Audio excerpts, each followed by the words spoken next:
नागपूरमधील बोगस शिक्षक भरती घोटाळा प्रकरणी आता नवीन अपडेट समोर आले। शालार्थ आयडीचे पासवर्ड बदलण्यास ओटीपीचे सुरक्षा कवच नसल्याचं समोर आलंय। शालार्थ आयडीचे पासवर्ड कुठल्याही ओटीपी शिवाय बदलता येत होता।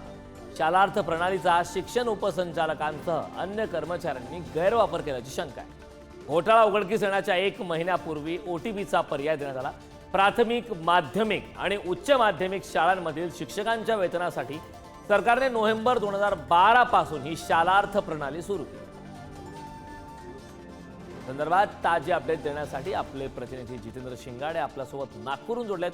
जितेंद्र, महत्त्वाची अपडेट आहे, पासवर्ड बदलण्यास सुरक्षा कवच नसल्याचा आता एक खळबळजनक प्रकार समोर आलाय। काय अपडेट?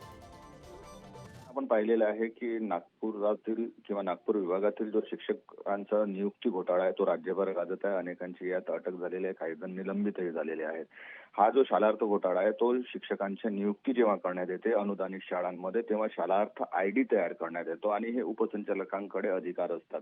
ही पूर्णपणे ऑनलाईन प्रक्रिया आहे आणि या प्रक्रियेदरम्यान कुठलाही ओटीपी जो की आता आपण कुठलाही ऑनलाईन जर व्यवहार करत असेल तर आपल्या मोबाईलवर किंवा इतर कुठल्या बाबीवर जे आहे ते ओटीपी येतात, मात्र यात ओटीपी कुठल्याही प्रकारचा वापर करण्यात आलेला नव्हता। त्यामुळे याला ओटीपीचं कवचच नव्हतं आणि त्यामुळे मोठ्या प्रमाणात जे काही अधिकारी आहेत किंवा कर्मचारी आहेत त्यांनी या शालार्थ आयडीच्या ऑनलाईन प्रक्रियेदरम्यान मोठ्या प्रमाणात घोळ केलेला आहे, भ्रष्टाचार केलेला आहे, गैरवापर केल्याचं या तपासात समोर आलेलं आहे आणि ओटीपीचा कुठेही वापर करण्यात न आल्याने हा सगळा काही घोटाळा आहे तो इतके वर्ष सुरू असल्याची बाब समोर आली आहे। त्यानंतर आता नेमकं शिक्षण विभाग याविषयी काय कारवाई करतात ते पाहणं महत्त्वाचं ठरणार आहे, कारण आता ही संपूर्ण जी प्रक्रिया आहे ऑनलाईन ती देखील कुठेतरी त्याला संपूर्ण कवच देणे किंवा ती बदलवणे किंवा त्यात आवश्यक बदल करणे तेवढंच आवश्यक असल्याचं या माध्यमातून आता समोर आलेलं आहे। त्यामुळे नेमकं आता शिक्षण विभाग काय कारवाई करता आणि ही प्रक्रिया कुठे बदलवते का हे पाहणं महत्त्वाचं ठरणार आहे।